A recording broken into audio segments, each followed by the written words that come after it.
Őket csokolom, jó reggelt kívánok! Mindenkit nagy szeretettel köszöntünk, aki fölkelt és fölébredt ma reggel. Jó reggelt Tusványos, jó reggelt határon innen és túl. Örülünk, hogy a mai időpontban egy ilyen fontos témát tűztek ki a szervezők, amely témát megpróbálunk körüljárni, így öten az asztal körül. És hogyha úgy alakul, hogy a vége felé esetleg kérdések szorulnak önökbe, akkor ne fogják vissza magukat. Szánnánk egy kicsi időt a végére, hogyha dedikálnának címzett kérdéseket a kerekasztal résztvevői számára. Úgyhogy ez a tervezett menetrend, hogy a másfél órának az utolsó 10 percére próbálunk a kérdésekre is időt szánni. A témánk a mai együttlétre a kulturális hálózatok és együttműködés a szomszédság politikában címmel járandó körül. Mindenkinek van egy képzete arra, hogy milyen kulturális együttműködések vannak, melyek azok, amelyek fontosak, és valójában sok műfajban és sok akár mondjuk intézményi együttműködésekre is gondolhatunk, tehát számos aspektusa lehet a határon átnyúló kulturális együttműködéseknek. Mielőtt egy rövid bevezető gondolattal élnék, aztán valójában a beszélgető partnereknek a véleményére és a saját tapasztalataikra lennénk itt a sátor alatt kíváncsiak. Engedjék meg, hogy egy gyors bemutatást tegyek először a hölgyel. Závogyán Magdolna, a kulturális felelős államtitkárként, mint királynő középen ültetve, a szervezők pontosságát dicséri. Magdolna nagyszerű kulturális közművelési szakember, régen ezt úgy mondtuk, hogy népművelő. Több diplomát is szerzett ebben a tárgykörben, és alulról építkezve a kistelepülési közösségi művelésben pallérozódott, aztán megyei szinten munkálkodott, míg végül a Magyar Művelési Intézet, Nemzeti Művelési Intézetnek az országos főigazgatója lett ebben a műfajban, a közművelés műfajában, tehát az ország legnagyobb és átfogó nagy intézményének főigazgatójaként szolgált, míg nem én elraboltam 2015-ben a politikai feladatokra, és kulturális felelős helyettes államtitkárként valóban 3 éven keresztül ő alapozta meg azt a fajta új polgári kultúrpolitikát, amelyben egyebek mellett a kulturális alapellátás feladatkörét törvényi szintre is emeltük, és országos szintre kiterjesztettük. Köszönöm, Magda, hogy elvállaltad a mai beszélgetést. Itt van körünkben, most már innen arrafelé haladva, K.L. Csaba, kormánybiztos kollégám, megtisztelő, hogy kollégámnak nevezhetem Csabát, aki egy nagyszerű művészeti szakember, Kossuth-díjas művész, és emellett kiemelt intézményvezető, hiszen az egyik legerősebb magyar kulturális brand a műpa, a művészetek palotája építésében az elmúlt 2 évtizedben nagyon erőteljes munkát vállalt, és mivel ez egy határon átnyúló, nem csak a magyar együttműködésben, hanem a nemzetközi kulturális brandépítésben is zászlóshajóként működő intézmény, ezért Csabának ebben a témában kifejtett aktivitása nagyon intenzív. Úgyhogy sokat várunk attól, hogy milyen gondolatok vannak a cím kapcsán Csaba fejében, és azt is tudjuk róla, vagy tudnunk kell róla, tudnunk érdemes róla, hogy amellett, hogy ő nyilván rendező, színház, filmművészet, TV rendezőként végzett, de azt megelőzően képzeljék el, hogy egyébként műszaki területen szerzett először diplomát, tehát a műszaki egyetem diplomása is, tehát több aspektusból is nézi a világot, a kultúrát és a művészetek működését, és a filmiparnak pedig Andy Vajna fantasztikus hálózat és programépítő munkásságát ő vehette át, tehát a filmügyi kormánybiztos szerepében nem csak az említett területeknek, hanem most már a magyar filmiparnak is az első számú vezetője, és majd nyilván ez is fölmerül, hogy itt milyen együttműködésekre kerülhetett sor ebben a műfajban. Tovább a listát bemutatva, Szép Gyula direktor úr a határon túli magyar kulturális művészeti intézményvilágnak az egyik legerősebb intézményét igazgatja évtizedes távlatban. A kolozsvári Magyar Opera egy olyan embléma a magyar művészet és magyar kultúra egén, ami állócsillagként a Magyar Állami Operaház alapítása előtt 30 esztendővel történt alapításával az egész magyar kultúrára nagyon jelentős hatást fejtett ki a Trianon előtti világban is, és azóta is folyamatosan.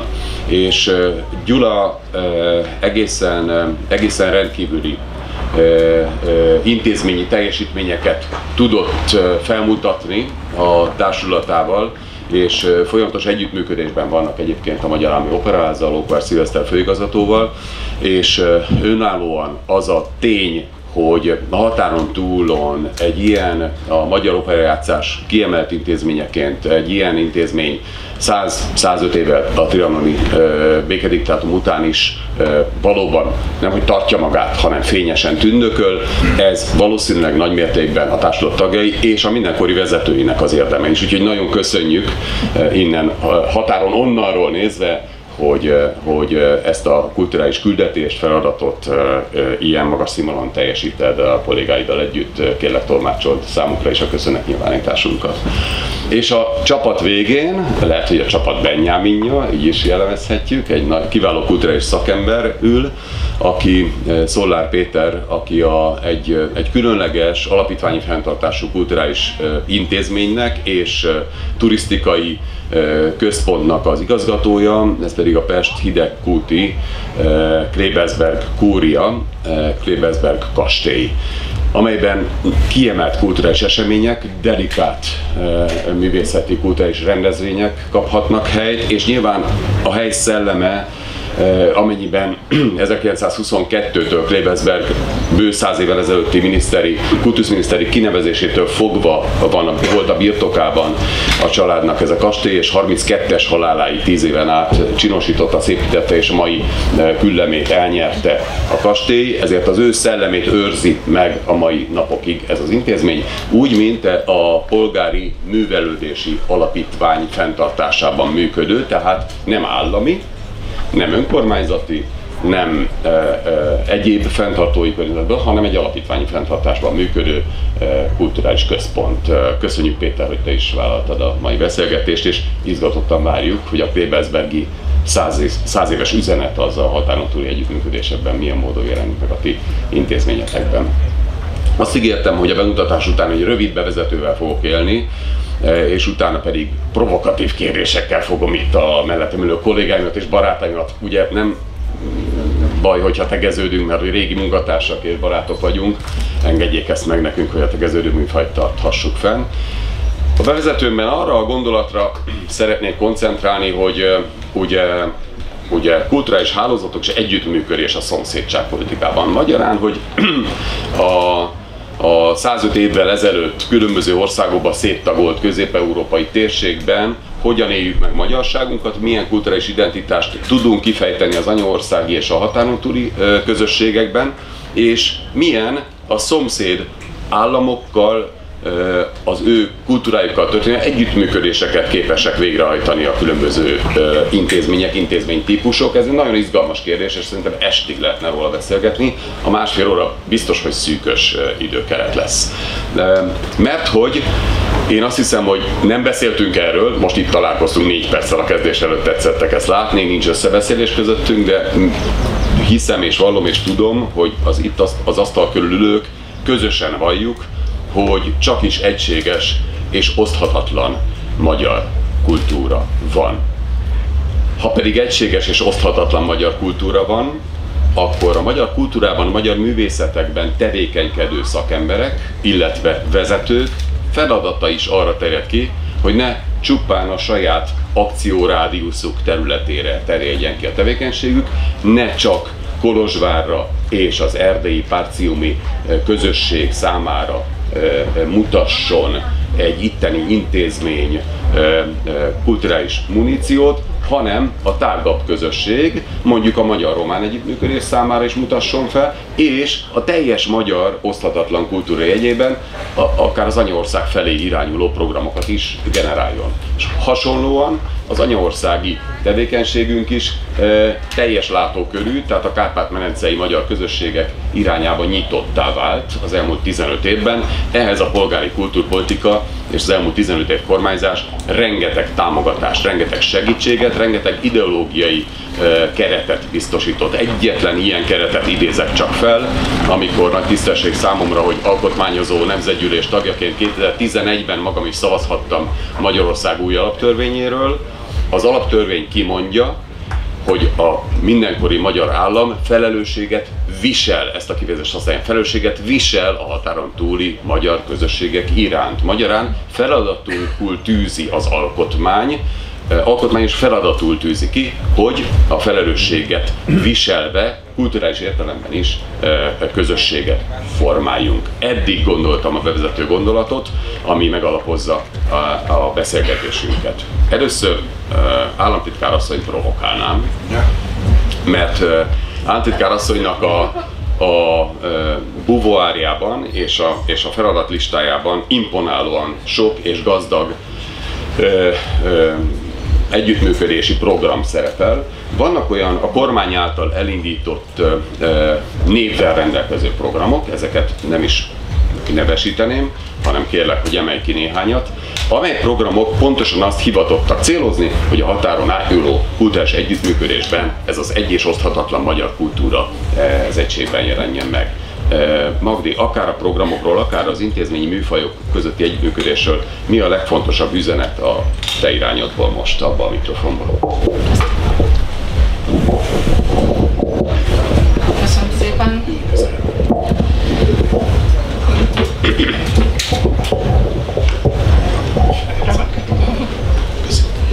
Köszönöm szépen, mielőtt válaszolnék a kérdésre, engedjék meg, hogy bemutassam moderátorunkat, dr. Hoppál Pétert, aki azért magas minőségben van jelen, tehát szerintem nem minden sátor rendelkezik ilyen az adott témában nagyon járatos moderátorral. Dr. Hoppál Péter, aki volt kulturális államtitkár, kormánybiztosi szerepében most jelen pillanatban évek óta már a kult és diplomácia területén tevékenykedik, és nagyon fontosnak tartom azt, hogy szövetségesként a 15 év alatt mi államtitkári szinten próbáljuk azt a hálózatot fenntartani, amit a 15 évben belüli mindenkori kulturális államtitkárok tettek.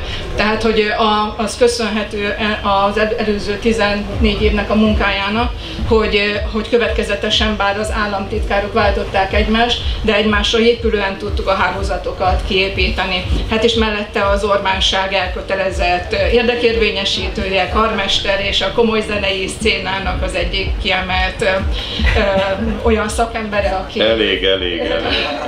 Aki azért, nem fontos dolgok azért ezek, mert azért ebben azért kiemelkedő érdeme van, és nem csak az anyaországi, hanem a teljes Kárpát-medence és nemzetközi viszonylatban is. És mielőtt konkrétan még egyszer a kérdésre válaszolnék, azért én egy kicsit messzebbre vinném a dolgot abba az irányba, hogy az, hogy most hol tartunk és milyen kormányzati programok vannak, azért én azt gondolom, hogy kell, hogy közösen végig gondoljuk azt az időszakot, ami előttünk volt a rendszerváltás óta. Tehát azért a kultúra az a terület szerintem, ahol akár búvópatakként, akár egy láthatatlan hálóként ezek a hálózatok amúgy éltek. Főként a népi kultúrában nem kellett ahhoz Csóri Sándor program, de gyakorlatilag bármelyik településre, kis településre is akár elmentünk, és néptáncosokról beszéltünk, ők tudták a felvidékieket, akár név szerint, az erdélyieket, a vajdaságiakat, moravidékieket. Tehát azt gondolom, hogy a kultúra az a terület, amelyben bármennyire van Trianon, bármennyire vannak azt mondjuk, hogy elszakított nemzetrészek, a kultúrában ez a láthatatlan háló azért működött. És utána volt egy nagy felelőssége a mindenkori vezetésnek, illetve a megyei jogúvárosoknak, illetve a települési vezetőknek is. És gondoljunk vissza, a következő az volt, hogy a kulturális ágazatoknál ezek szépen kialakultak, a civil közösségek által is, de kialakultak intézményi szinten is. Ugyanis mindenki érezte a felelősségét annak, hogy össze kell kapcsolódnunk. Tehát nem kellett ehhez azért kormányzati program, 2017-ig várni, hogy egy Csoóri Sándor program meglegyen, hanem ezt minden a magyar ember és minden felelősen gondolkodó és intézményvezetői szinten már jelenlevő tudta ezt. Tudta ezt a Magyar Nemzeti Levéltár igazgatója, anélkül, hogy bármilyen kormányzati program lett volna. Tudta ezt az a városvezetés, annak ellenére, hogy ezt bárki központilag mondta volna, és jött az időszak, emlékezzünk vissza a rendszerváltás után, ahol nagyon sok települési, testvértelepülési kapcsolat kialakult. És óhatatlan, mi volt az első? A kultúra volt az első, ugye? Amikor azt mondtuk, hogy igen, testvérelsi kapcsolat, jöjjenek a néptáncosok, menjenek a kórusok, rezes bandák, egyebek, és hát a mi területünk volt az, ami az amúgy szintetizált. Én úgy szoktam fogalmazni, hogy a kultúra az égnek a gyémánt hegye, amikor sem a politika, sem a gazdaság nem tud teret nyerni, de ez a gyémánt hegy ott van, és ez feszeget. És ami nekünk egy nagyon jó dolog, hogy azért a nyelvünk az megmaradt. És a nyelv az, ami összeköt. Ha a népi kultúrát vesszük, 1000 arcú a népi kultúránk, más egy Rimóci, egy Kalotaszegi, mint egy Gömöri, ugye? De mégiscsak egyek vagyunk, és mégiscsak ez a színessége adja a magyarságunkat, az identitásunkat. És aztán utána jöttek a következő lépések, egyre több testvértelepülési kapcsolat alakult ki, egyre több intézmény, egyre több civil szervezet, egyre több közösség találta meg a magának megfelelőt, és én a legfontosabbnak azt tartom, hogy amikor úgy éreztük, hogy igen, ez már az a fajta helyzet, amikor kormányzati beavatkozással még jobban tudunk segíteni ezeknek a hálózatoknak az erősödésen, és 2017 volt az, amikor legelőször Csoóri Sándor programmal elindultunk, jelen pillanatban azóta is 5 milliárd, illetve 2,5 milliárd forinttal támogatja a magyar kormány a népi kultúrának a hálózati megerősítését is. És hát éppen most néztem a számadatokat, 1700 pályázóból több mint 700 pályázó az elszakított nemzetrészekből van. És ez nagyon, nagyon jól mutatja azt, hogy nem csak egy lehetőség van, hanem élnek is ezek a közösségek a lehetőségen, és jó néhány ilyen programot tudnék kiemelni. Egyetlen gondolatot mondok, csak jelen pillanatban az államtitkárságról 11 kiemelt programot biztosítunk, és az idén először mind a 11 kiemelt programban lehetőség van Kárpát-medencei szinten pályázni. Bravo.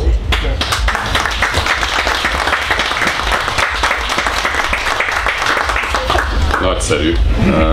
Tehát nyitottá vált a pályázati struktúra, ez egy nagyon jó hír, innen üzenjük a határon túli közösségek, civileknek, különböző műhelyeknek, hogy figyeljék a pályázati lehetőségeket, mert eddig, amelyek zártként csak a anyaországi szervezetek számára voltak megpályázhatóak, azok a pályázatok mára államtitkárasszony jelzése értelmében minden program tekintetében az egész Kárpát-medencére nyitottá váltak.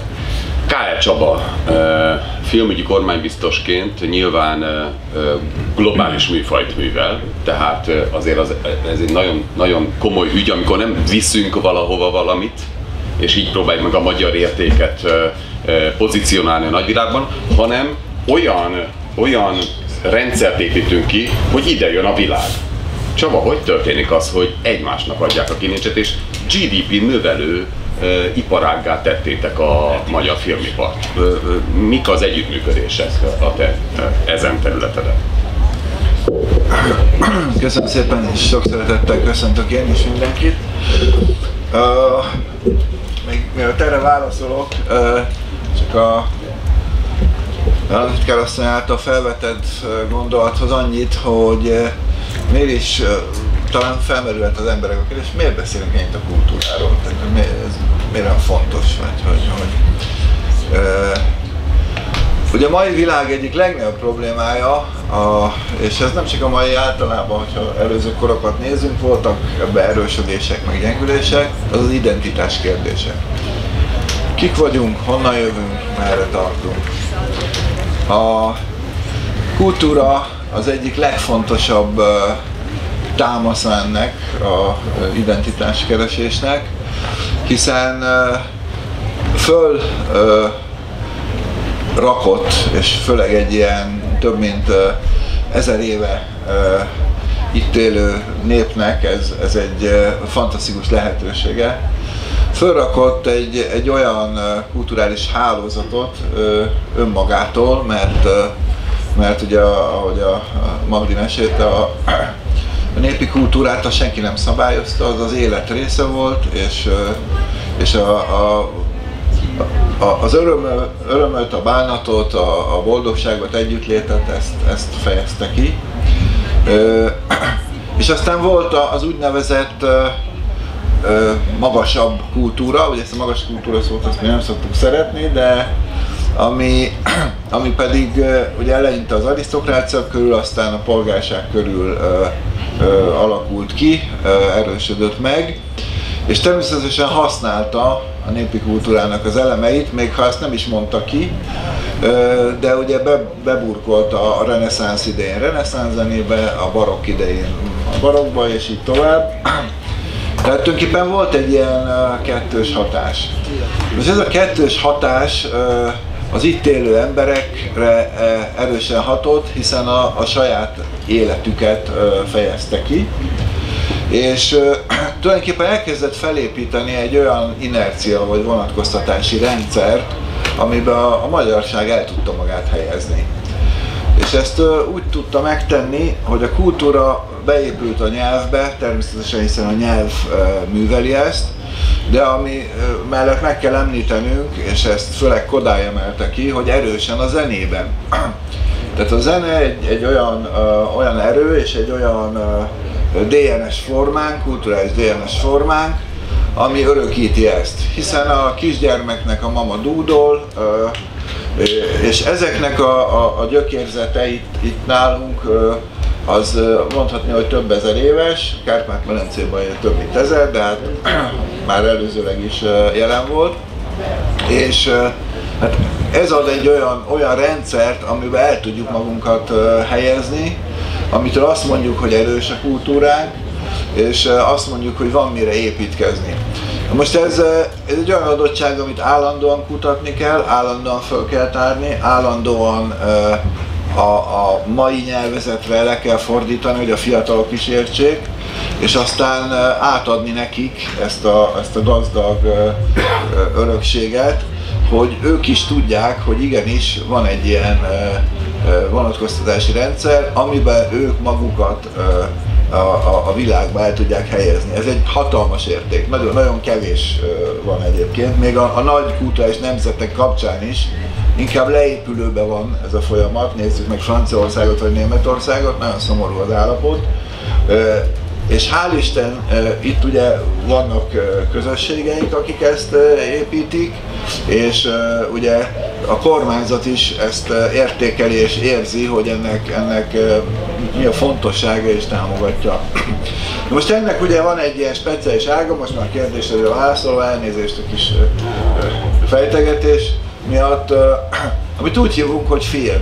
Ma már ezt kicsit úgy szoktunk helyesbíteni, hogy mozgókép, hiszen a film az a eredete ennek. 130 évvel ezelőtt a Lumière testvérek Lyonban kitalálták ezt a szórakoztatási formát, hiszen ők annak szánták, és aztán mi lett belőle, ugye mondhatnánk. És hát az a helyzet, hogy a fontosságát mi sem mutatja jobban, hogy most már azért veszünk mozgóképről, mert nem csak moziban nézünk mozifilmet, hanem televízióban, streaming csatornákon, kütyűn, tehát mindenféle olyan formán, ahol meg tud mozdulni a kép.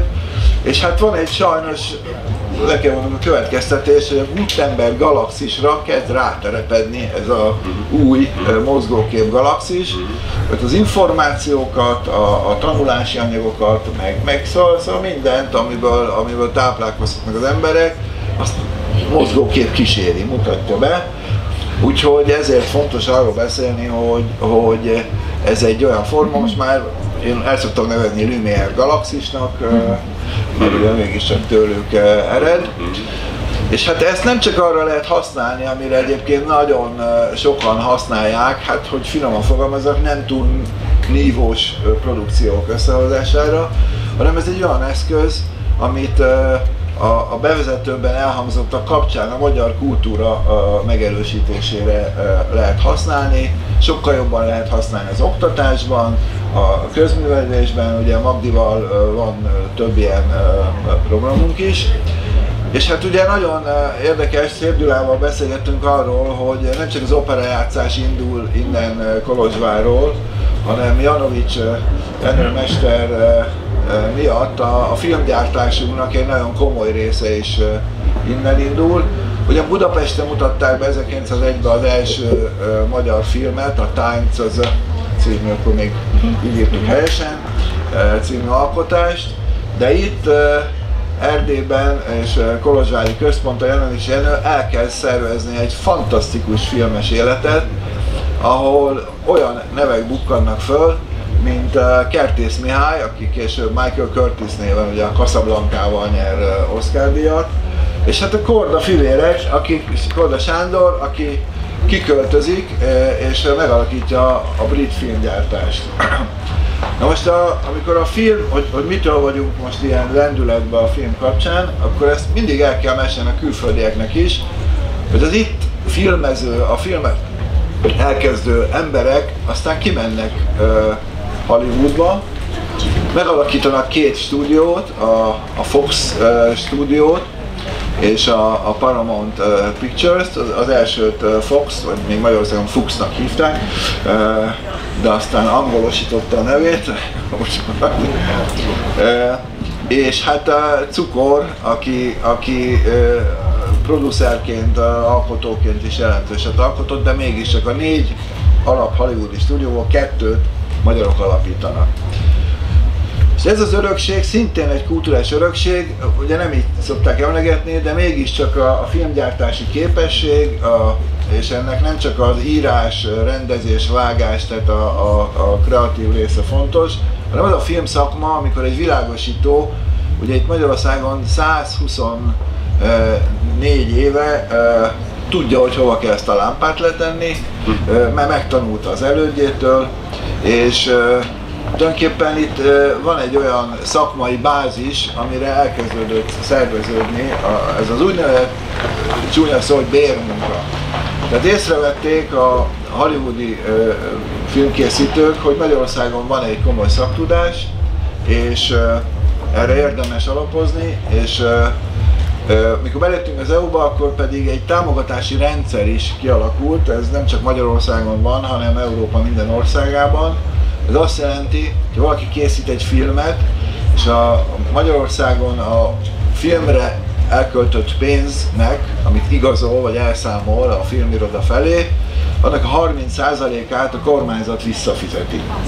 Ez azért, ha belegondolunk, egy nagyon komoly összeg, hát mostanában nem ismerem elmondani, hány milliárdokból készül a Dűne című sorozat, ugye ez a harmadik részt forgatják éppen a mi Nemzeti Filmintézet stúdiónkban, hatalmas összegekről beszélünk, ugye ezek világszinten hatalmas hasznot hozó produkciók, nagyon odafigyelnek a producerek, viszont nagyon elégedettek az itteni munkaerővel. Emellett a szaktudás és a kedvező anyagi körülmény mellett van még egy nagyon lényeges dolog, hogy emberileg szeretik a magyarokat. Tehát nálunk egy fölvilágosító nem úgy van, mint Angliában, hogy nézi az óráját, lejárt ekkor, tovább nem lehet egy centit sem mozogni, ott a szakszervezet feljelenti, hogyha 1 perccel tovább dolgozott. Itt ha munkában vannak, akkor megbeszélik, hogy hát gyerekek, van még egy fél óra, hogy befejezzük, és befejezik. Másrészt ez a szakmai tudás az ő művészi tevékenységét segíti maximálisan, mert gyönyörű képek születnek, és gyönyörű filmek állnak össze. Na most nem akartam túl hosszú lenni, ennek az a magyar vetülete, hogy ez a szaktudás az itt van, ez jelenleg a világ egyik legnagyobb szaktudása, hiszen Ridley Scott-tól kezdve jó páran ide jönnek a világsztárok, rendező, színész, producer sztárok forgatni, de ez a tudás az itt marad nekünk, magyar filmeseknek, és hát itt van Lajos Tamás barátom, kiváló producer és operatőr, aki tudna arról beszélni, hogy milyen jó ebbe a környezetbe dolgozni, tehát mi használjuk ezt a világszínvonalat, és 5 évvel ezelőtt alapítottuk meg a Nemzeti Filmintézetet. A stratégiai célja, hogy ezt úgy használjuk, hogy minél nívósabb és jobb magyar filmek, mozgókép készüljön. Van még egy másik komoly cél, de ebben nem megyek bele, hogy és ezt minél többen lássák. Főleg első körben a magyarok, és aztán e körül pedig a külföldiek. Köszönöm szépen! Nagyszerű siker, és Csaba, nagyon örülök, hogy komplexen és nem egy műfajra fókuszálva osztottad meg velünk a gondolataidat. Film, színház, muzsika, mindenre kiterjedően gondolkodsz. És ha már említést tettél a sátor alatt és sátor árnyékában ülők és állókról, akkor valóban Dr. Lajos Tamás friss Kossuth-díjas operatőr és filmproducer jelenléte megtisztelő, és nem a kastély árnyékában Vasalbertet idézve, hanem a sátor árnyékában pedig a Liszt Ferenc-díjas és Kossuth-díjas Bogányi Gergely zongoraművész és Dr. BHD Bogányi Gergely zongoraművész is velünk van, kedves feleségével. Büszkék vagyunk a művészetetekre. Szép Gyula igazgató úr, most már annyira meg vagy célozva, és annyi labdát alád raktak itt az asztalnál beszélők. A legkomplexebb műfaj az opera, amely 1600-ban jött létre egy Peri és Caccini és Monteverdi korai barokk tevékenységének eredményeképpen zenetörténeti tényre barokk zenetörténeti korszakot attól a dátumtól 1600-tól számítjuk Bach haláláig 1750-ig, amely korszakot az opera indítja el. És Magyarországon az ismert történelmi körülmények között 3 részre szakadt Magyarország, török megszállás. Nyilván egy évszázadot késik az egész műfajnak az ismerkedése, az ízlelése, és valahol a 18. században látszódnak a gyökere, és a 18. század második felében aztán el is indul a műfaj története. És ugye Kolozsvár, mint említettük már többször, kiemelt szerepet játszik. Gyula, mi a hálózati együttműködésben a ti küldetésetek a 21. századi magyar világban és a kultúra egyetemes világában írtó nehéz küldetés, hiszen, mint hallottuk, a kultúra rombolására nagyon erős, hogy mondjam, késztetések vannak a nyugati kultúrában, míg a keleti kultúrában a kultúra felemelését és az identitás megőrzését szolgálja minden, addig a nyugati kultúrában a hagyományos gyökerek elmetszését látjuk, mint folyamatot. Mit tud tenni egy ilyen komplex műfaj, egy ilyen gazdag műfaj az opera, és mit tud tenni a kolozsvári magyar opera ennek a világban zajló folyamatnak az ellensúlyozására? Bocsáss meg, hogy ilyen komplett kérdéssel zaklatlak. Szeretettel köszöntök én is mindenkit, hát egy rövid zárójelet engedjetek meg nekem is, hogy ki szeretné meg gondolat erejéig emelni Hoppár Péternek az alázatát a magyar kultúra iránt, mert másodszor vagyok olyan helyzetben, hogy ő moderálja az együttlétünket. Ez, hogy most itt tusványosan a magyarság egyik legreprezentatívabb találkozóján, kulturális összejövetelén ő, az mondjuk normális. Néhány évvel ezelőtt én lakán, azt hiszem a világ egyik legeldugottabb falucskájában, nem tudom, ha van eldugott, elszigetelt kis falu, a Kárpát-medencében, akkor én lakom is az. Ott egy népzene és néptáncról szóló konferencia-szerűségen, szintén Hoppár Péter moderálásában tartottam én is egy kis előadást a székelyföldi néptáncokról, néptáncgyűjtésekről, még a Néma film idejéből. Úgyhogy köszönjük neked!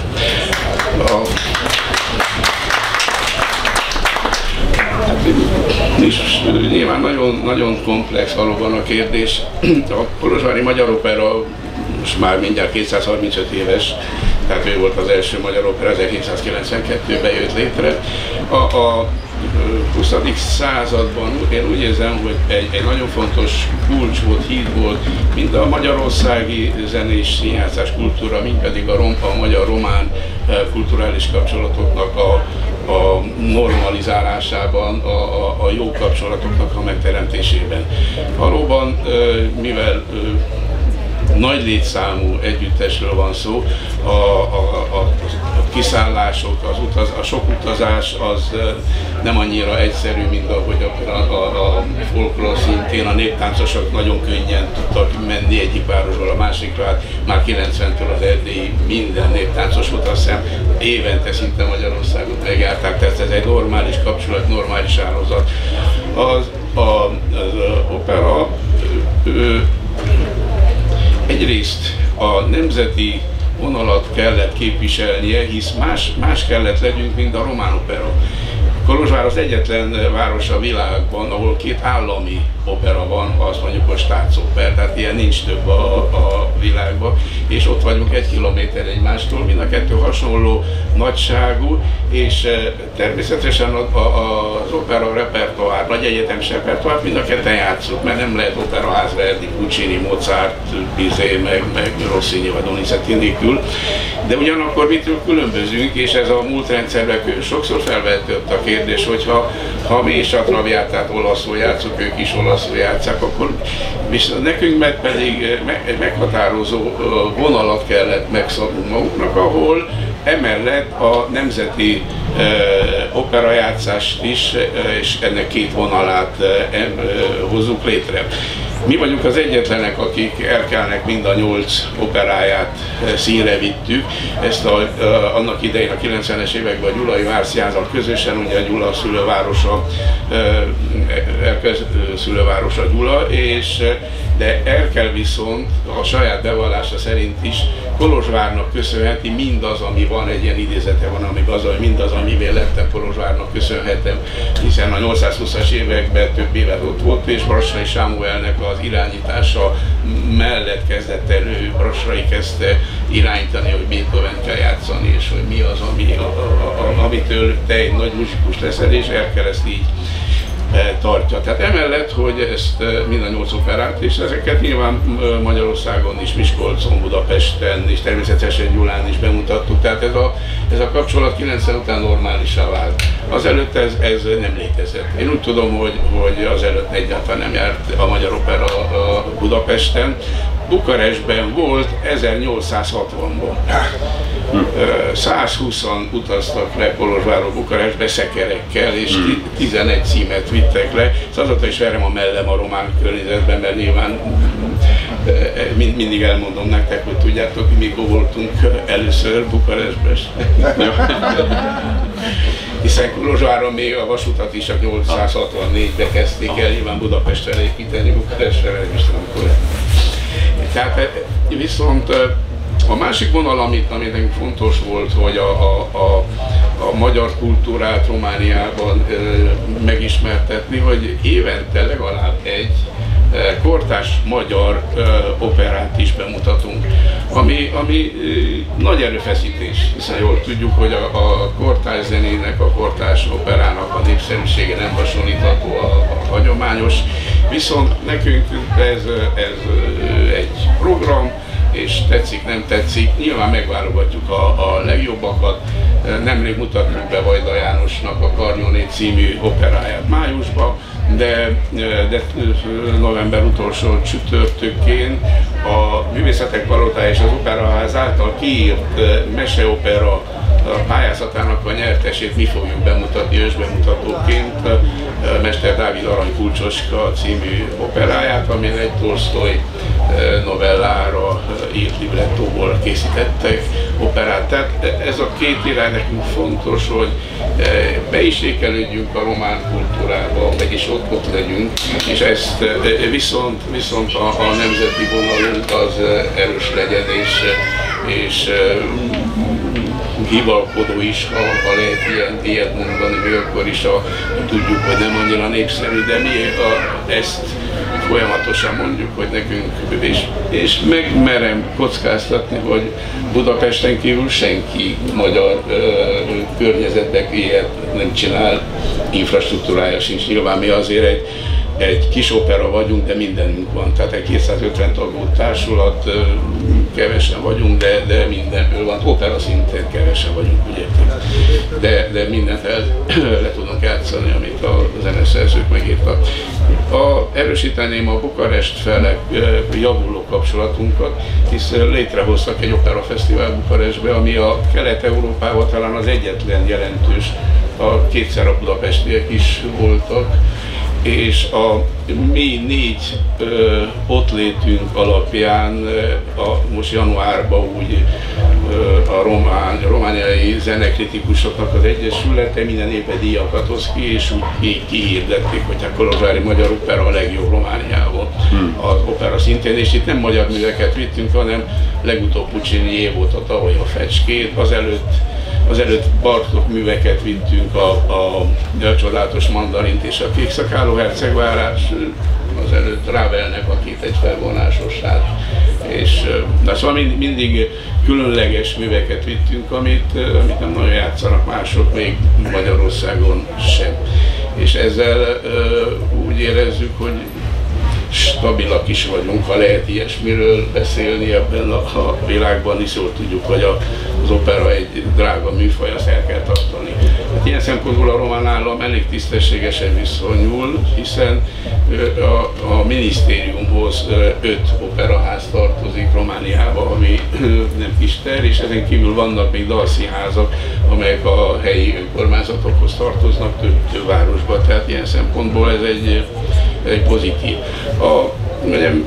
Nagyon sokszor beszélünk a román-magyar rossz kapcsolatokról is, de ezt meg kell, a mi világunkban ezt meg kell cáfoljam, mert legalábbis a művészetek világában még a kommunizmus idején is jó kapcsolat volt a művészek között, és aki járt román művészek között, az ezt tapasztalhatta, hogy ilyen probléma nincs, hogy nálunk is a 2 opera között állandó átjárás van, tehát kiegészítjük egymást, ez egy nagy szerencse is, hogy lebetegszik valaki, akkor a repertoár egy részében nagyon könnyen, vagy még a románok segítőkészségéről, hogy erről a kiszállásról, amit Havi Mihály igazgatósága alatt 1860-ban Bukarestbe mentek, anyagi csőddel végződött. és talán a hazautazáshoz se volt elég pénzük, és a bukaresti színészek gyűjtöttek össze pénzeket, hogy tudjon a kolozsvári társulathoz utazni.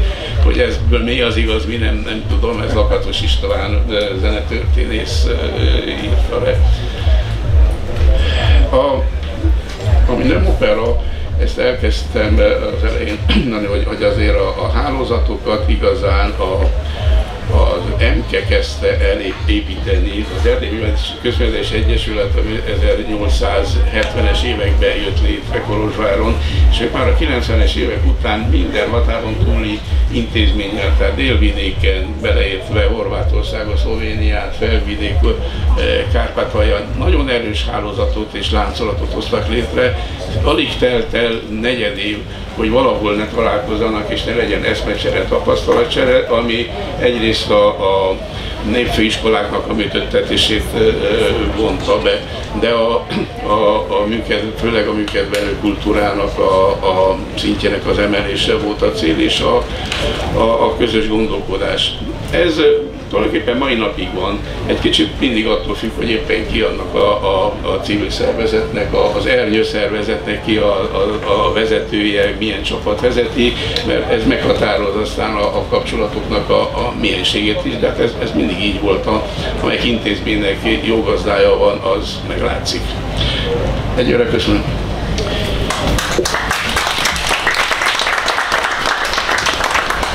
Tehát megtudtuk, hogy praktikus szempontból Szép Gyula a világ legkedvezményezettebb operaigazgatója, hiszen bármelyik szerepnél lebetegszik az énekes, a szomszéd utcából áthívja a másik állami operaháznak az azonos szerepet játszó művészét, hát ez nem akármi. És ugye azt is megtudtuk, hogy hagyományosan a román-magyar együttműködésben számos alkalommal ugye a feszültségek, problémákat látjuk, vagy azt nagyítjuk fel, és közben pedig a művészeti területen, kulturális területen nagyon gyümölcsöző és hosszú távú partner és baráti viszonyt ápoltok. Ez szerintem nagyon közép-európai üzenet, mint ahogy egyébként a magyar kultúrán belül Kolozsvár szerepe, úgy szoktam fogalmazni, hogy egyetemi oktatóként egyetemi konferenciákon az ember tapasztalatokat gyűjt, barátságokat köt. Azt szoktam mondani, hogy az én élményem az az, hogy Debrecen Nagyvárad és Kolozsvár, ennek a három városnak sokkal erősebben van köze egymáshoz, és sokkal jobban kötődik nyelvezetében, stilisztikai minőségében, tudományos igényességben, a kimondott szó ortodox megnyilvánulásában sokkal inkább van köze Debrecennek Kolozsvárhoz, mint Debrecennek Budapesthez. Tehát a hivatalban lévő miniszterelnökünk mondta egyszer egy hídavatáson, egy Duna-híd avatáson, hogy most Pannónia és Hunnia összeköttetését szolgáljuk a Dunán épülő hidakkal. Ez a dihotómia, ami egy pillanatra Csaba bevezetőjében utalta urbánus és népi kultúrafejlődés történeti előzményére, de valójában ez sokkal mélyebb gyökerű és szintézist igénylő feladat, hogy a Hunnia és Pannónia örökségében ott van egyfajta kulturális különbözőség, ezért merem mondani, hogy Pécs-Budapest az más, mint Debrecen-Kolozsvár, és ez így helyes. A sokszínű, gazdag, visszautalok az államtitkári gondolatra, hogy ugye a különböző tájegységeknek a mély kultúrájában, a népi kultúrájában és a díszéti művészet, táncok különbözőek, mégis ez a színgazdagság adja az egységes magyar kultúrát. Nagyon köszönjük, és hogy gazdagítod az együttműködést a saját intézményeteken és műfajatokon keresztül. Külön köszönet illet benneteket azért, hogy olyan programokat valósítotok meg, hogy nem csak a említett Bartók színpadi művek komplex bemutatásában mutattok példát, hanem ugye a Kodály 3 színpadi művét, Székelyfonó, Hári János és a Cinkapanát nem szokták játszani, és ti mind a 3-at játszottátok. Csak annyira kiegészítenélek, a Cinkapannát a Székelyudvar helyen műkedvelőkkel kellett bemutassuk, mivel a Kodály Intézet nem teszi lehetővé a Cinkapanának a játszását, hogy azt mondják, hogy amikor 100 éves volt az 1848-as forradalom, akkor Budapesten lett a bemutatója, és hogy talán a szünetben Rákosjártásék elpezsgőzték az időt, és kihagytak egy részt belőle, és lehet, hogy ez ment, de én Martin Györgytől hallottam ezt, hogy emiatt nagyon rossz kritikát kapott az előadás. És akkor Kodály sarolta, megmakacsolta magát, és nagy erőfeszítések árán sem tudtam megoldani azt, hogy a Cinkapanát hivatásos, nagyon jó előadás. Nekem a székelyudvarhelyi állásom abba került, azért rúgtak ki, mert a Cinkapanát bemutattuk, és minden héten letiltották, aztán kérdeztem, mutassátok meg, miért tiltottátok le. És akkor nem kaptak okot rá, de maga a kurucdalok, a Rákóczi fejedeletnek a kalandja, a Cinkapannak, meg ez nyilván egy fikció, mert Rákóczi meg volt már halva, amikor Cinkapanna született. De ezt Jóka is összevarta, ugye a Szeretem mind a Vérpadi regényében, és Balázs Béla pedig a Cinkapanna drámában, és ezt sajnálom, és erről lehetne beszélni, hogy az egy jó mű, aki a Cinkapanna zenekari szvittet ismeri, az pont olyan jó zene, mint a Székelyfonó, és jobb, mint a Hári a zené. Csak ez áll. Tehát ugye ez is nagyon fontos üzenet, hogy a nemzetközileg ismert Bartóki 3-as, fából faragott Csodálatos mandarin és Kékszakálú mellett ők a Kodályi 3-ast is bátrak voltak és vállalták még az állásvesztés árán is színpadra vinni. Illetve emellett most mondtad Vajda Jánost, de Selmeci György, Orbán György és a Gyöngyösi Levente, Csevinszky Miklós, tehát a kortárs magyar zeneszerzők új operáinak a bemutatása az egy akkora művészeti kulturális misszió és vállalás. A közönség, ahogy mondtad, nehezebben, a recepciója nehezebb a kortárs operáknak, de mégis vállaljátok, hogy ezt a küldetést évről évre teljesítitek. Hálás köszönhetünk onnan az anyaországból ide a ti csapatotok irányába. A határon túl. És akkor így van. Mi határon túliak köszönjük nektek, ittenieknek. Pontosan. Milyen jó megfogalmazás, ugye? Minden viszonylagos. Szolár Péter igazgató úr pedig ugye egy különleges, már a bevezetőben említett intézmény kereteiben próbálja azt megvalósítani, hogy olyan kulturális kínálatot alakítsatok ki, nyilvánvalóan alapvetően a budapesti közönségnek, amely kínálatban ott van annak a szellemisége, amit a 100 évvel ezelőtti legendás kultuszminiszter a Trianon utáni megmaradást legerőteljesebben szolgáló magyar hazafi gróf Krebersberg Kuno kultúrpolitikája jelentett. Jelesül, hogy ha létrejött Trianon, abban nagy valószínűséggel az ázsiai eredetünkből származó európai meg nem értettségünk és a kulturális elszigetelődésünk nagyban vezethetett Trianonhoz, vallotta Krebersberg, és ha a kulturális elszigetelődés lebontása érdekében, mint tudjuk, a Collegium Hungaricum hálózatot kiépítette, létrehozta a Külföldi Magyar Kulturális Intézetet, kivitte ezekbe a zászlóshajókba megmutatni a magyar kultúrát, hogy ne féljetek tőlünk, hanem barátkozzatok velünk, hiszen a mi magas kultúránk és mély kultúránk olyan fantasztikus értékeket taglal, amelyekre egyébként hivatkozik az elmúlt 300 év mondjuk zenetörténete is, ha csak újra ide kanyarolunk vissza, de nagyon sok kapcsolódása van az európai művészeteknek és kultúrának a magyar gyökerű művészetekre és kultúrára. Tehát Krebersberg üzenete a 21. században, a ti alapítványi fenntartású kultúrmissziótokban mi tud lenni? Mi az, amit az ő szellemében üzentek a mai Magyarországnak és a mai határon átnyúló kulturális együttműködés ügyének? Köszönöm szépen én is, hogy itt lehetek, meg köszönöm szépen a felvezetőt. Talán amit Államtitkár asszony is egy kicsit mondott, arra reflektálnék, hogy a mi szerepünk is mint egy azért a magyar állam által létrehozott alapítvány, tehát azért nem vagyunk állami fenntartások, de azért mégis, és a Kulturális Minisztérium jelentős összegeket támogatja a mi munkánkat, amit így is köszönünk.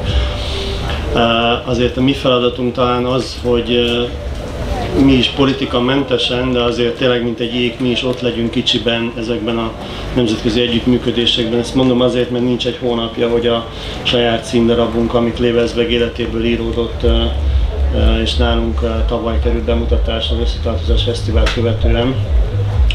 Egy egész szép erdélyi turné járt, aztán Zentán folytatta, és majd most Stuttgartban, Londonban, Kassán és Pozsonyban fogjuk bemutatni ezt a saját darabunkat. Mi minden egyes alkalommal, amikor egy rendezvényt megszervezünk, akkor legyen az egy Kárpátaljáról, Erdélyből, Délvidékről jövő zenekar, fiatal művészek csoportja, akkor először is sohasem kérdezzük meg tőle, hogy milyen indítatásból, vagy milyen, nem tudom, politikai irányultsággal jön hozzánk, hanem milyen művészetet képvisel. És mi azt szeretnénk elmondani Krebersbergből indulva, hogy a kultúra az mindenkié, ezáltal próbáljuk ezt feljebb helyezni, mint a politikának, ez a napi, meg a közbeszédnek, ez a most már sokszor meglehetősen aljas és alacsony színvonalú magasságai. És ezért mi mindig azt mondjuk, hogy a kultúránkon keresztül ott a házban bemutatjuk azt, amit mi fontosnak tartunk, amit mi odaillőnek tartunk, és ez, ha külföldre visszünk egy darabot, vagy egy együttműködést, vagy a lisztintézetekkel is együttműködve megyünk ki, akkor mindig azt hangsúlyozzuk, hogy mi azt szeretnénk megmutatni, hogy a kultúra az a legtökéletesebb úgynevezett soft diplomacy eszköz. És azon keresztül sokkal könnyebb megértetni akár román barátunkkal, akár egy német barátunkkal, akár egy szerb barátunkkal azt, hogy mi magyarok azért még 100 évet Krebersberget követően is azért itt vagyunk, és egész erős bázist jelentünk szerintem a környékbeli országokhoz képest, főleg a kulturális területen is. Tehát ezt mi is, ahogy talán mellettem idők is elmondták, látjuk külföldön azt, hogy akár egy stuttgarti vendégszereplés fel. Sör utánpótlás érkezik. Ez fontos. Igen, ugye pont ezt láttuk, hogy pont amikor a stuttgarti előadásunk után együtt beszélgettünk az ottani intézetvezetővel, akkor ő is elmondta azt, hogy amiket mi hoztunk, például a Radnóti darabot, Oberfrank kurátorúnak az előadásában, az egy olyan darab, amit most abban a Németországban nem lehetne egyébként máshol bemutatni. Vagy nagyon sokszor szembesültünk külföldi intézeti előadásokon, hogy kollégák elmondják, hogy hát nagyon jó kiállításokat hoznának ki, de bizonyos okból azt ott nem lehet abban az országban mutatni. De most itt ezért Magyarországon szerencsére ez nincs, és mondjuk nálunk ott a kastélyban, nem azt mondom, hogy válogatás nélkül, mert nem, tehát azért elég szigorú a szűrőnk, de azért igen széles a skála, amit mi már ott bemutattunk. Azért ugye mi nem egy olyan nagyon régi intézmény vagyunk, mint mondjuk a Kolozsvári Opera, tehát mi azért 2020-ban még nem léteztünk. Maga a kastély létezett, de az alapítvány nem, mi ugye 2021-es 10-es törvényre jöttünk létre. És hát azért a döntéshozóknak, amikor ezt a törvényt megalkotta, nyilván az is volt a célja, hogy nem csak ezt az épületet hasznosítsuk valamilyen közszámára és elérhető módon, hanem azért az, hogy a Klebesbergi örökséget, munkásságot, amit ő 100 évvel ezelőtt megalkotott, megpróbáljuk bemutatni a mai nap is. És ugye azért az ő eredményeiben nagyon sok mindent használunk a mai napig. Tehát ha csak a Liszt intézetek hálózatára, vagy a kollégamunkaprogramok hálózatára gondolok, de számos intézményre, számos mindennapi oktatásban használt módszerre, eszközre és sok minden másra lehetne utalni, akár az első svábhegyi csillagvizsgálóhoz is visszatérhetném most a Kapu Tibor utazásához picit kapcsolódva. És Ferenc Orsolya, a miniszterbiztos asszony is egyébként előadott pont nálunk nem régiben, még mielőtt az űrutazás elkezdődött pont erről, és már most ősszel maga Kapu Tibor is eljön hozzánk, és ő is beszámol arra, hogy látszottunk-e az űrből esetleg. Repülőről látszódunk egyébként, pontot fordul a gép, igen, Pesti Rekút fölött, úgyhogy ha jövünk haza, akkor szoktuk látni, hogy ott vagyunk. Na de visszatérve picit a komolyabb témákra, azért mi ebben az elmúlt 4 évben azért több mint 600 saját rendezvényt hoztunk oda a házban. Számos fesztiválon ott vagyunk, ugye több milyen turnénk volt már, amit megszerveztünk, tulajdonképpen bekopogtatva és bejelentkezve ezekbe a Liszt intézetekbe, hiszen én abban is nagyon nagy hiányosságunkat éreztem, és talán a mi feladatunk nagy része abban is áll, hogy nem csak a közönség számára mutassuk meg Klebesberg örökségét, a magyar kultúra szépségét, azt a sok-sok fiatal művész, akinek mi teret adunk, aki lehet, hogy egy nagyobb intézményben még nem annyira ismert, hogy ott meghívást kapjon, de nálunk be tud mutatkozni, fel tud lépni, és onnantól kezdve talán benne tud lenni egy olyan rendszerbe. Most gondolok például a Dalinda együttesre, akik nálunk többször alkalommal fölléptek, és ott nagyon sok intézetben látom, hogy ott vannak, nagyon sok fesztiválon látom, hogy ott vannak. Nem feltétlenül biztos, hogy pont a mi szereplésünk, de mondjuk én mutattam be őt annak idején Csaba Gábor helyettes államtitkár úrnak, tehát lehet, hogy az intézetekbe így kerültek, hogy nálunk is föllépettek és ismertük őket. De ami nagy hiányossága szerintem a magyar közgondolkodásnak az, hogy azért Klebesbergről nem sokat beszélünk, de azért igazából mégsem tudja a közvélemény. Tehát ha most itt lehet, de azért mondjuk akár Pesti Rekúton kivennénk az utcára és megkérdeznénk 10 embert, szerintem 3, ha tudná, hogy ki volt Klebesberg, abból egy azt mondaná, hogy hát ez egy szállodát, ugye, ami a kastélyunk, mert hogy nekünk van azért ezen a kulturális missziónkon túl, ahogy a korábbi elnökünk, kuratórium elnökünk, Varga elnök úr mondta, mi egy testben 2 lélek vagyunk, mert ugye van egy ilyen erős kulturális missziónk és feladatunk, ami az alapját képezi ennek az egész működésnek, amit az alapítványunk végez. És ugye van egy másik, amit pedig a saját Kft-nk végez, az ennek a kastélynak az üzemeltetés, ennek is egy másik újraépületnek az üzemeltetése, amiben Budapest egyetlen 4 csillagos kastélyszállója és Zsolnai kávézója is üzemel. Tehát én most egyszerre képviselek egy ilyen vendéglátós oldalt, és azért örülök a sörnek, hogy megérkezett a tábor motorja, vagy benzin. Így van, mindig öröm látni, ha pörög a biznisz. A másik az pedig ugye a kulturális oldal, és pont a múltkor Bogyai Katalin asszony volt nálunk egy rendezvényen, amit a Kulturális Intézet vezetőknek szerveztünk, a Klebesberg Alumni program néven, aminek az én elképzelésem szerint az lenne a célja, hogy a most hivatalban lévő intézetvezetőket és kulturális politikusokat, vezetőket, illetve a már nem hivatalban lévő, de azért még aktívan dolgozó, működő korábbi művezetőket lássuk vendégül egy helyen, Klebezberg otthonában, kastélyában, és biztosítsunk nekik egy olyan szakmai és barátkozási lehetőséget, amit esetleg máshol egy minisztériumi közegben, ahol nem biztos, hogy találkoznak, vagy csak azon a évente egyszer diplomát vagy misszióvezető értekezleten találkozva nem biztos, hogy olyan közegben tudnak megélni. Ennek nagy sikere volt, és ott Bogyai Katalin asszony kérdezte azt, hogy hát, hogy ön mit ért a kultúrához, hogy vezeti ezt az intézményt, és azt mondtam, hogy hát egyrészt ebbe bele kell tanuljak, másrészt én azt gondolom, hogy az én feladatom alapvetően az, hogy mint egy jó menedzser próbáljam ezt az egészet egybe tartani, és olyan szakembereket magam mellé venni. A kuratórium tagjain kívül, ahol ott van Cseke Péter, Robert Frank, Pál Bacsa György, és most már ugye Semjén Zsolt elnök úr is új elnökként hozzánk csatlakozott, és ezeken túl azért olyan szakembereket kell magunk mellé venni, akik viszont a kultúrának igen széles spektrumát lefedik.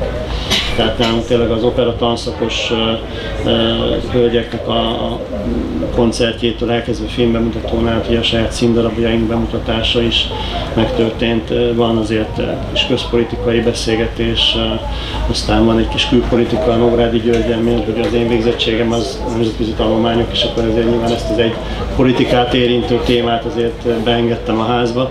De hát mi ugye nem vagyunk kulturális intézménynek épülve, tehát mi nem vagyunk egy operaház, nem vagyunk színház, ezért mi minden egyes alkalommal a Klebezbergi szalont rendezzük át a megfelelő módon. Tehát ha kell, akkor díszletet építünk, ha kell, akkor filmbemutatót tartunk, ha kell, akkor egyébként oda még a pogányi zongora is beférne egy.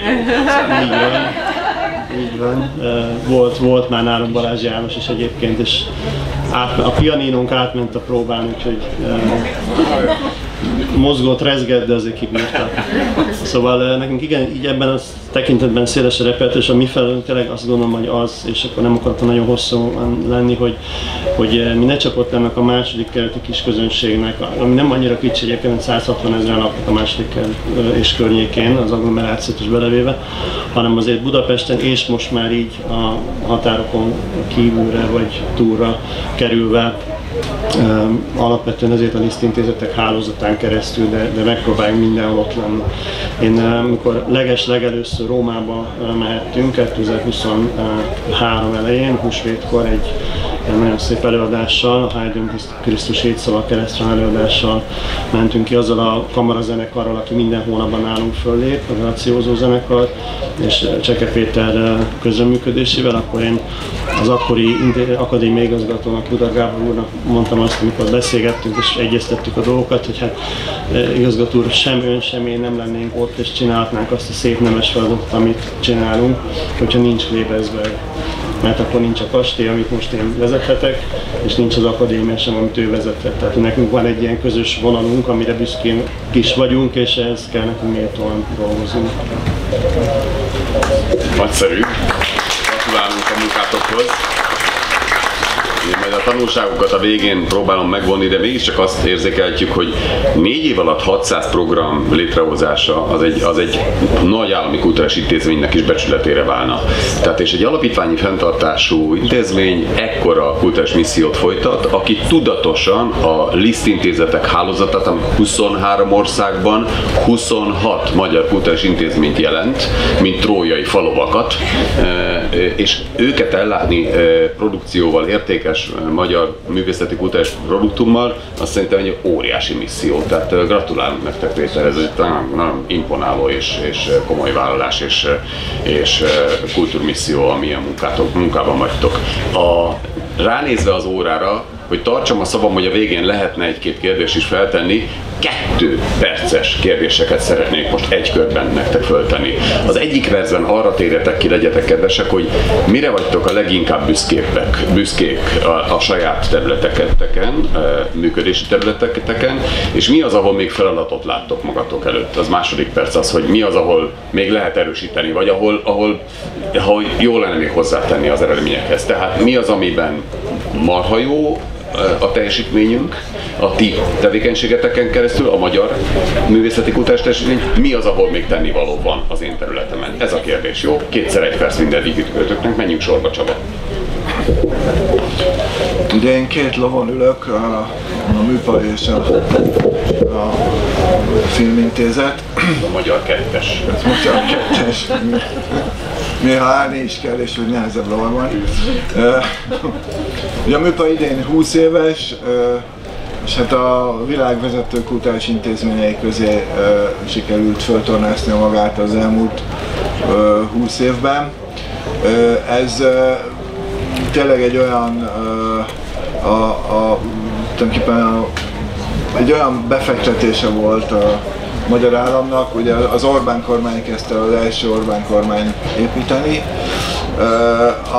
ami azt mutatta meg, hogy igenis a magyar előadó művészet milyen erős. Ha van egy komoly hazai budapesti otthona, akkor az milyen vonzerőt jelent a külföldiek számára is, és hát mi is, ugye már itt elhangzott a Klebersberg alapítvány kapcsán, hát mi is ugye Amerikától Japánig bejátsszuk ezt a nagyvilági terepet, hogy a legnevesebb operaházak és előadóművészeti központok, koncertközpontok a partnereink, úgyhogy ez egy nagyon nagy teljesítmény a magyar művészetnek, és hát azért volt bölcs döntés, hogy ugye a Zeneakadémia felépítése után 100 évvel megnyílhatott egy ilyen 21. századi előadóművészeti központ, és hát egy pár szám most nehogy félreértés essék, nem az alapítvány kapcsán, csak hogy érzékeltessem számokkal is ezt a dolgot. Több mint 1 millió művész lépett fel az elmúlt 20 évben a műpában, ugye ez nem csak szólistákról szól, hanem komoly zenekarokról és kórusokról. Több mint 10 millió jegy fogyott el, és hát a számok bűvkörén túl nagyon büszkék vagyunk arra, hogy tulajdonképpen generációkat kapcsol össze, ugye 12 műfajban dolgozunk, és hogy a magyar kultúra minden szintjén képviselni tudja magát. Előadóművészet mellett azért ott van a képzőművészet is, néha beengedjük a Ludwig Múzeummal együtt. Na, tehát még mielőtt én öndicséretnek tűnő szólamokba mennék, az a lényeg, hogy a számunkra az a legfontosabb, hogy ezt a fenntartható fejlődés pályára rakjuk a magyar kultúrával együtt. Most egy fél percben fenntartható fejlődésnek 3 lába van, ugye az, hogy a földet hogy tudjuk olyan állapotba hozni, hogy megmaradjon és továbbadjuk a következő generációnak, a gazdaságot, és van a társadalmi fenntarthatóság, erről senki nem beszél, mert azt gondolják, hogy ebben nincs biznisz, ami első 2-ben van. És a társadalmi fenntarthatóságnak van egy kulturális lába, és mi ezt próbáljuk úgy építeni, hogy a következő generációknak, hiszen az övék lesz a műpa, minél gazdagabban tudjuk átadni, és minél jobban érezzék, hogy ez az ő feladatuk ezt tovább vinni. Tehát ebben szeretnék előrelépni. Ebben még van. Ebben rengeteg feladat van, és egyébként ezt az itt ülőkkel közösen, tehát egy ilyen komoly partnerségben, hiszen ez nem a műpának zászlós hajója, de a magyar kultúrának ez egy elemi érdeke, hogy ez így megtörténjen. A film kapcsán ugye ott csak 5 éves a Nemzeti Filmintézet, viszont nagyon büszkék vagyunk, az 5 év alatt 300 produkció készült, az nem csak mozifilm, hanem televíziós filmsorozatok. És hát az a célkitűzésünk, hogy minél jobb minőségben készülnek el, ez egyre inkább megvalósul, hiszen az elmúlt időszakoknak olyan kiváló produkciói jöttek ki, mint ugye szintén Tamás a producer a Semmelweis film, ami világsikert aratott, hiszen viccesen szoktam mondani, hogy a mi szuperhősünkről készült, aki nem egy Marvel rajzfilm figura, hanem egy húsvér ember volt, de megmentette a világot az anyákon keresztül, tehát Semmelweis a mi szuperhősünk. Aztán most hatalmas sikerrel megy, most már fél Európában ugye a Hunyadi sorozat, aki szintén a mi egyik szuperhősünket mutatja be, és megismerteti a világgal, mert tulajdonképpen nem nagyon tudták, hogy kiről van szó. És akkor elnézést egy ilyen személyes dolog kapcsán, szintén Tamással most fejezzük be azt a filmet Magyar Menyegző címen, amire hosszú idő után sikerült rábeszélni engem is, hogy legyek rendezője a dolognak, és amit itt forgattunk Kalotaszegen. Abba gondolnék mindenki bele, hogy utoljára 43-ban készült, 1943-ban készült egész estés játékfilm Erdélyben, a Emberek a havason. Szőcs István, az megnyert annak innen a Velencei Fesztivál, most mindegy, zárójel, de hogy nem készült itt ilyen. Mi pedig Kalotaszegen forgattunk, egy hatalmas összefogásban, egy csodálatos élmény volt, mert nem csak magyar filmsztárokat vittünk le, hiszen Töröcsi Franciska játsza a főszerepet, Kovács Tamás a partnere, hanem a két vezető magyar táncegyüttest, a Nemzeti Táncegyüttest és a Szalonnáik féle csapatot. Zsuráik és Szalonnáik végre együtt összeborultak, úgyhogy ez egy nagyon komoly teljesítmény volt, de ami ennél is csodálatosabb, hogy egész Kalotaszeg velünk volt. Egy 300 fős lagzit sikerült kiállítani, és Tőszegi Tekla szakmai segítségével, aki a ottani múzeumnak az igazgatója, azt mondom, hogy 24. órában, hiszen 5 év múlva már nem biztos, hogy ezt létre lehet hozni. A családonként jöttek el viseletbe a kalotaszegiek, és hát, ahogy már te is említetted, tehát ilyen világ, ez már a világon nem létezik, ezt tudom mondani. Úgyhogy nagyon készülünk a bemutatójára, itt épp Szép Gyulával egyeztettük, hogy Kolozsvári Operában lesz az itteni bemutatója, és januártól látható majd a mozikban. Most itt az zárójel bezárva, itt jön az, hogy még miben kell előrelépni. Az, hogy a magyar film... Már a sokadik 1 perc. Igen, elnézést. Mondtam, hogy 2 ló van, úgyhogy igen. Már nekem 4 perc. 4 perc. hogy minél több emberhez eljussanak ezek a filmek, és azért azt mutatja, hogy Erdélyben is milyen fontos lett a magyar film, hogyan tudnék élni nélküledet. Magyarországon is rekordszámba nézték meg, de hogy itt Erdélyben több mint 150 000-en látták, vagy a Most vagy Sohát is. Tehát azt mutatja, hogy igenis a magyar filmmel lehet nem csak Magyarországon, hanem a környezetünkben is kereskedni. Illetve hát szeretnénk a forgalmazást, tehát hogy legyen egy saját mozihálózat, ami pedig Ántuker asszonnyal dolgozunk, hogy a kultúrházakba költözön vissza a mozi, vagy nagyon sok olyan település, akinek nincs mozia, vagy 30 km-es körzetben nincs mozi, de van egy kultúrház, és ott legyen mozinap, hogy minél inkább ezt be tudjuk vinni, és hát Európa irányába is azt próbáljuk nyomni, hogy igenis Európának legyen saját mozirendszer, és legyen végre egy Netflix-e, nincs európai Netflix. A Nemzeti Filmintézet a nemzeti Netflixünket azt létrehozta 4 évvel ezelőtt, a filmio.hu, ahol rajta van a Nemzeti Filmkincs, és mindig bővül. Na, hosszú voltam, elnézést. Most ezt elvesszük a következő megszólalóktól. De Csaba, nagyon értékes dolgokat mondtál, nagyon köszönjük, tehát nem is akarom összegezni, tetszenek látni, hogy ennyi feladatban kell helytállni, és közben pedig abszolút azonosítja, hogy mi mindenben kell még növekednünk, meg hatékonyabbnak lennünk. Szerintem ez a felelős kulturális művészeti vezetői attitűd. Államtitkárasszony, örömeink, bánataink, ugyanaz a kérdés, büszkeségünk, feladatunk. Köszönöm szépen, tehát ha Csabának 2 lova van, jelen pillanatban nekem 17, mert 17 kultúrstratégiai intézményünk van, és ahogy említettem az elején, azért látni kell ennek az időívét, hogy mi hogyan, és ami a legnagyobb büszkeségünk szerintem közösen nekünk kultúrában dolgozóknak az, hogy egymásra épülően tudtuk úgy a kormányzati intézkedéseket hozni, hogy nagyon szépen beérett a terep, és arra ráépülve a következőket. És ez nem más, mint a hálózatépítés, és ezért nagyon örültem ennek az egész témának. És a 3 dolgot szeretnék ezzel kapcsolatosan, és megpróbálom az időkeretet is betartani. Jelen pillanatban 17 kultúrstratégiai intézményünk van, 2019. december 27-én gyakorlatilag az országgyűlés megalkotta azt a törvényt, ahol létrehozta a Nemzeti Kulturális Tanácsot, 5 évre kapta meg a mandátumot pénzügyi kondícióval ez a 17 kultúrstratégiai intézmény, amelynek az egyik feladata mindazon túl, hogy az ágazatot vizsgálta, vagy a saját területét, hogy hogyan tudja a hálózatot kiépíteni Kárpát-medencében, illetve nemzetközi szinten.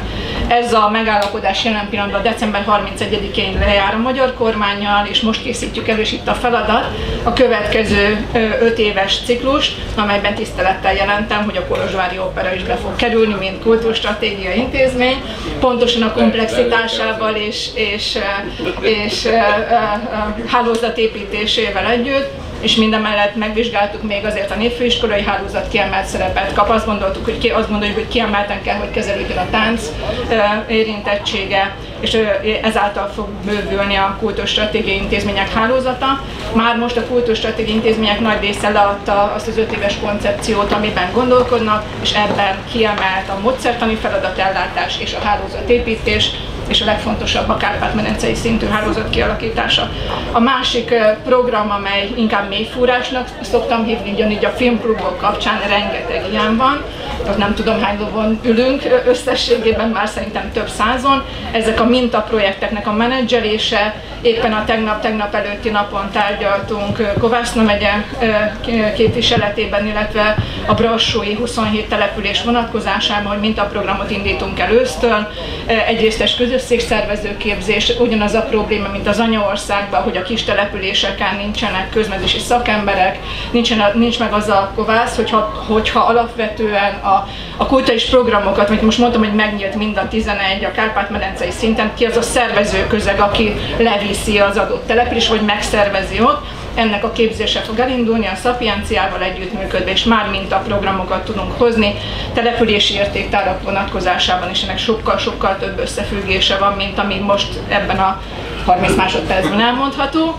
És hát ami még jobban mélyfúrás, az az államtitkárságunk elindította idén a Nemzeti Összetartozás napján azt a missziót, amelyben államtitkár úr is csatlakozott, mindenkinek a karjára, a Nemzeti Összetartozás alkalmával adtunk egy ilyen kis karszalagot, hogy minden egyén is élje mindezt meg, úgyhogy a kollégáknál ott vannak a karszalagok, akinek van ehhez csatlakozási kívánsága, akkor tudja most ezt megtenni, akár államtitkár úr, vagy a itt jelenlévőknek a felkötésével, úgyhogy köszönöm szépen. Miniszterelnök úr is hordja ezt egyébként, csak úgy mondjuk. Köszönjük szépen, államtitkár asszony, fantasztikus, a 17 meg több száz ló ennyi feladattal jár, és bízunk ebben, hogy a hálózatépítés eredményessége tovább folytatódhat Kárpát-medencei kitekintésben. Igazgató úr, 2x1 perc, örömök, bánatok feladat.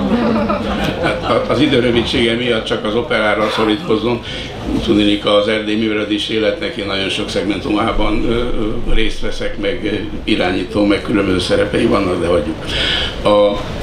Az operánál a legnagyobb siker az, hogy egyetemes minőségi szintet tudtuk emelni az intézménynek a teljesítményét. Ez egy hosszú, több 10 éves munkának a következetességének köszönhető, és ami az államtitkár asszony lelőtte a másik sikert, hogy végül is 17-ben kezdtem el még a miniszterelnök úrral egy ilyen beszélgetést, ahol én kifogásoltam azt, hogy létrejött a Magyarországon a nemzet stratégiai fontosságú intézmények a listája, és hogy én úgy éreztem, hogy mi a Magyar Opera erről nem hiányozhat.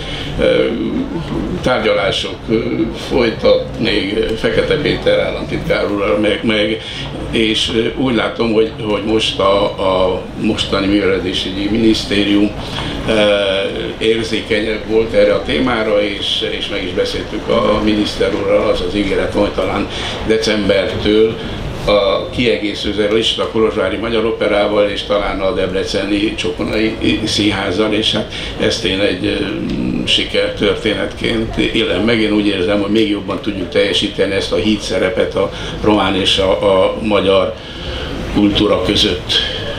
Amit hiányolok egy picit, hogy 13 és 20 között én úgy számolom, hogy kb. 12 címet vittünk Budapestre, És ugye a Covid leállította, és azóta nem tudott újra létrejönni tehát nagyon jó a kapcsolatunk a Budapesti Operaházzal és a többi színházzal is, de ez valahogy most a Műpával szinte sűrűbb lett. Néhány évvel ezelőtt voltunk, és januárban újra a Műpával lépünk fel Verdi Requiem című nagy oratorikus művel. Talán ezt hiányolnám, hogy ez újra tudjuk generálni, mert az intézmény minőségének a szinten tartása az fontos. Budapest egy zenei nagyhatalom, K. Csaba mondta az előbb, hogy más kultúrnemzetek, hát mi vagyunk a kultúrnemzet, most nem más, ezt bátran állíthatjuk. És nekünk fontos az, hogy ott megméretkezzünk.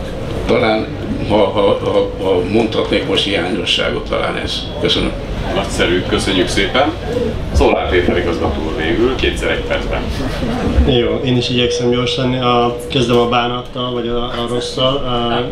Ugye mi minden évben megrendezzük a Nemzeti Összetartozás ünnepén, június 4-e környékén, egy napján azt a több napos fesztiválunkat, ahol rengeteg Kárpát-medencei művészt hívunk el, és a tambúra zenétől, a színházon át, a versenyzenén át nagyon sok mindent megtalálunk a nézők, viszont egyre kevesebb a néző. Tehát nekünk egyben ez is a feladatunk, hogy ezt megpróbáljuk megfordítani, és ne engedjük el, hanem ezt tartsuk, és ez nekünk kell, mert ez azt gondolom, hogy nagyban hozzájárul a háznak a színvonalához és a híréhez. Ugye nekünk azért én hiszek a lépésről lépésre direkt marketingben, és azért is hoztuk most magunkkal ezt a kis kiadványt, mert a szervezők azt mondták, hogy a hozzátartozó kiállításanyagot nem tudjuk elhozni, elhoztuk nyomtatott formában, úgyhogy ha nem engednek az ajtón, akkor bejövünk az ablakon. Hogy az a lényeg, hogy ennek a kiadványnak is egy kicsit az az indító, hogy a Klebersberg 150 emlékév, ami ugye idén zajlik, a Magyar Országgyűlés erről tavaly döntött. Ez nyilván nekünk talán a legfontosabb, és nagyon nagy megtiszteltetés, nagy feladat is egyben, hogy ezt a kulturális kormányzat ránk szabta, vagy hát nekünk adta ezt a feladatot. Úgyhogy most 14 nagy intézménynek az egész évados programját mi koordináljuk, mi próbáljuk egy mederben tartani. És hát bízom benne, hogy amikor meg ez az emlékév lezajlik és véget ér, akkor egyrészt sokkal többen ismerik még jobban a házat. És hát a mi színvonalunk is talán elér arra a színvonalra, ami mondjuk a kulturális tanács tagjainak a színvonala, vagy nagyon szeretném ezt az intézményt esetleg eljutatni egyszer csak. Én azt gondolom, hogy akkor leszünk talán méltóak, mint Klebersberghez, mint az alapítványhoz, és mind azokhoz, akik ezt az alapítványt annak idején létrehozták. Nagyszerű, köszönjük szépen, és nektek is szívből gratulálunk, és itt az ideje, hogy az utolsó 7 percet arra használjuk, hogyha felmerülnek kérdések, akkor pedig nagyon komplexen az előadóink azt hiszem, hogy körüljárták a célul kitűzött témát, de ha bennünk maradt kérdés, azt mondjuk el, és akkor a legvégére egy rövid összegzést, idézeteket gyűjtöttem ki az előadóinktól, azzal zárnám akkor a másfél óránkat. Ki az, akiben kérdés feszül az elhangzottak kapcsán?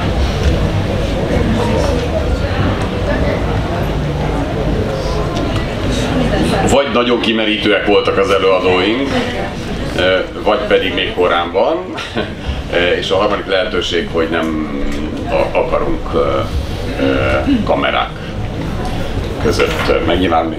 Köszönjük azt, hogy itt vannak velünk, és engedjék meg, hogy akkor zárásképpen az előadóinktól elhangzott mondatokból válogassak, amennyiben ők arszpoetikusan a saját területükön munkálkodva kifejezték az előttünk álló feladatokat és a küldetést. Azt mondott a Závagyán Magdolna államtitkárasszony, hogy az összes, ahogy mondta, 11 kulturális művészeti célzatú kormányzati kulturális program az idei évtől, tehát teljesen az egész Kárpát-medencére nyitott programmá vált. Ennek meghozták a jogszabályi alapjait, és a költségvetési alapjait is megteremtették. Ez egy óriási nyitás, ez egy hatalmas lehetőség, hogy valóban egységes kultúrában gondolkodjunk, határon innen és túl nincs szétszakítottság, és egységes kultúrában gondolkodunk egyébként akkor is, amikor azt mondjuk, hogy ez a népi urbánus törésvonal, vagy hisszük vagy, hogy nincs olyan liberális kultúra, vagy jobboldali, vagy nemzeti kultúra, hanem egységes magyar kultúra van. Ebben mindenkinek helye van, egy hajóban ülünk, és ezt szolgálja a 11 program, és még azt mondotta az imént államtitkár asszony, hogy a határon átívelő programok mellett ugye a nemzetstratégiai intézmények körét is úgy fogja bővíteni a tárca, hogy abban helyet kapjanak a határon túli, valóban évszázados múlttal rendelkező nagy kulturális intézmények is, köztük a kolozsvári Magyar Opera. Ilyen. A K.L. Csaba kétmondatos összegzését két remek üzenetben tudom összegezni, amit majd a legvégére hagyok.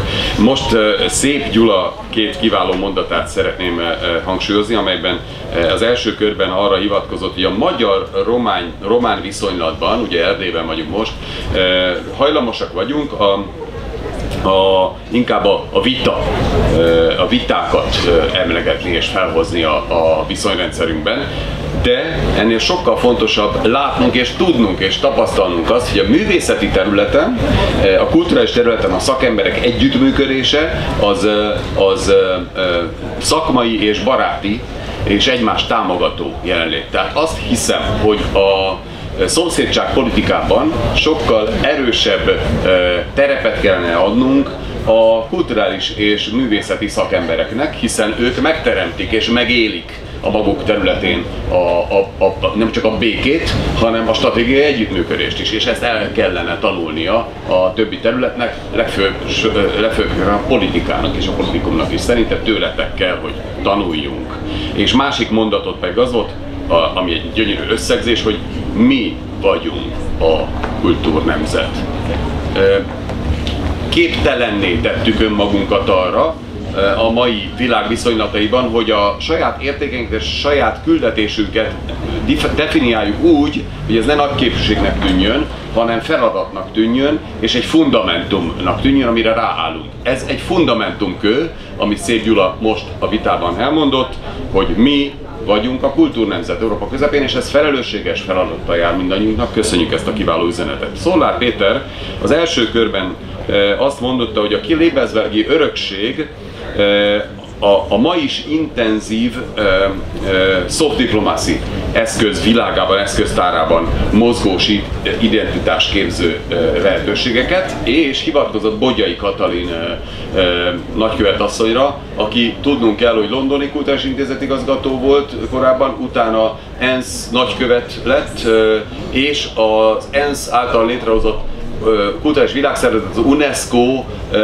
közgyűlésének elnöki tisztjét is betöltötte egy ciklusig. Ez azt jelenti, hogy a legmagasabb nemzetközi rangot betöltött magyar kulturális diplomata. És egy magyar hölgy volt, aki példát adott arra, hogy mit jelent a magyar-magyar párbeszédből a nemzetközi népek, nemzetek kultúrája közötti párbeszédnek a szolgálata. Úgyhogy örülök, hogy az ő személyét is idehoztad, innen is köszöntjük nagykövet asszonyt.